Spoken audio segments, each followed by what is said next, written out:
You're very welcome back to the programme.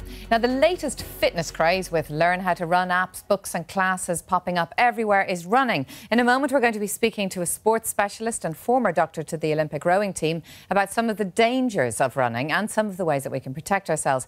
But first, our reporter Aisling Riordan went along to one of those classes to see why running has become so popular.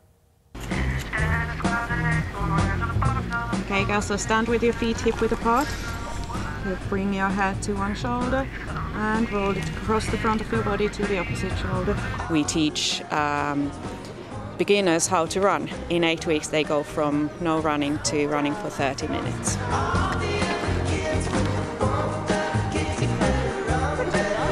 The first week we start with running for just 1 minute and we walk for 2 minutes and we repeat that 8 to 10 times and it's very slow and then each week we add a little bit more, so second week we'll run 1 minute 30 and so forth, and so by the 8th week the last class is running for 30 minutes. And we also teach the girls how to warm up properly, how to stretch, and we do a lot of core exercises, and I take a lot from yoga, so we do a lot of deep stretches to help prevent injuries and just make people feel more comfortable in their bodies. Now, 30 minutes may seem a lot, but with Run with Tina's help, many women have done just that. It all started in 2009 when Tina was unemployed.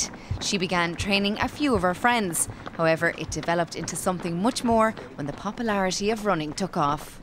Last year I just had 2 locations and it was myself and another instructor, and now we have 6 locations and 7 instructors, and we're constantly looking to hire more people and open at new locations. There's so much demand and so much more people want to start running. So what exactly are the benefits from running? What I like about running is stress relief, and it's time for myself. Really good for your head. I always think a lot and come up with ideas while I'm running. Also, health-wise, it's great for your cardiovascular health, great for your bones, so preventing osteoporosis and that kind of thing.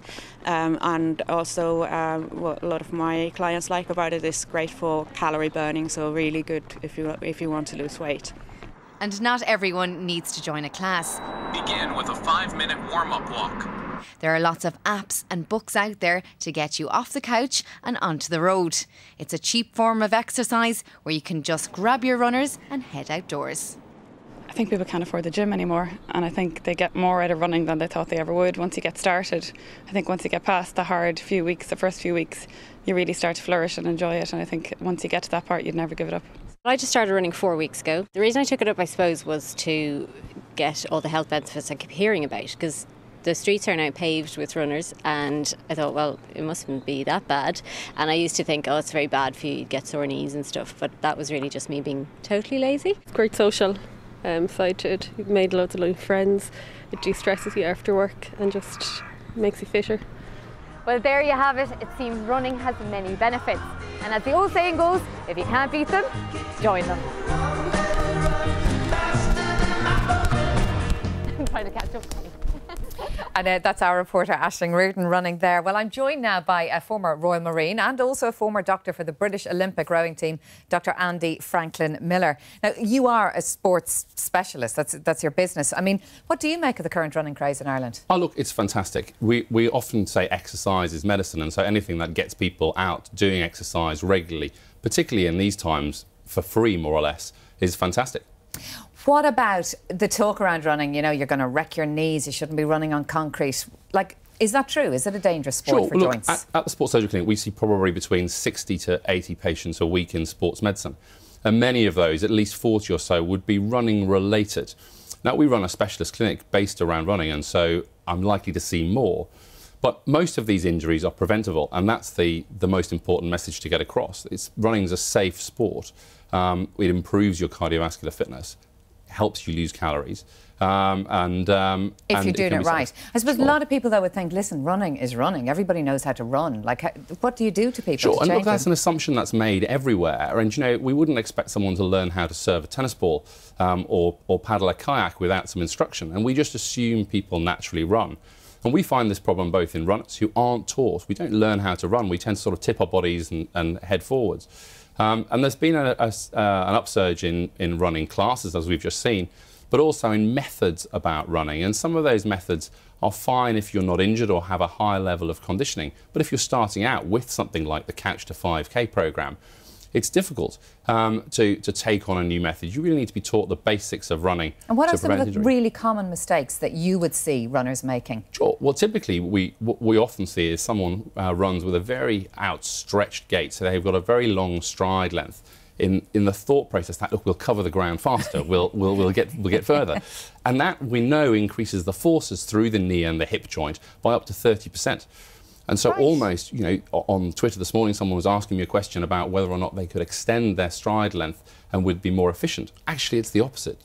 You're less efficient. You would burn more calories by a shorter stride length, which has less risk to the joint and decrease forces. That's interesting. That's interesting. Listen, you work with both elite athletes, I mean Olympians, and also run-of-the-mill runners, if you like.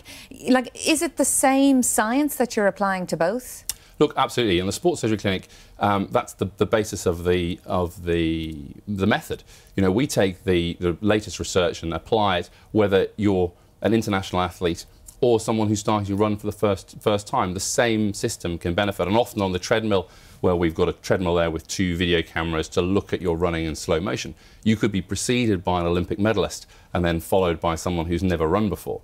You know, so it's the same basic techniques? It's the same techniques that really cross over. And, you know, often we've found with this research that we can take someone who's had running-related pain, so leg pain, we'd commonly call shin splints, or you know, people would be worried about that, and compartment syndrome. Can I ask you very briefly, runners, if you pay an absolute fortune for runners, are you going to be safer running? No, you can run in anything. It's not about the actual runner itself, it's about how your foot makes contact with the ground. Okay. And any runner, you know, running analysis in a shoe shop isn't looking at how you run, it's looking at what's happening at your foot. And it's a little bit like the tyres on a car. If you're trying to adjust the tracking and the tyres aren't full, you're not going to get anywhere. Brilliant. Listen, Dr. Miller, thank you very much indeed for coming in this morning.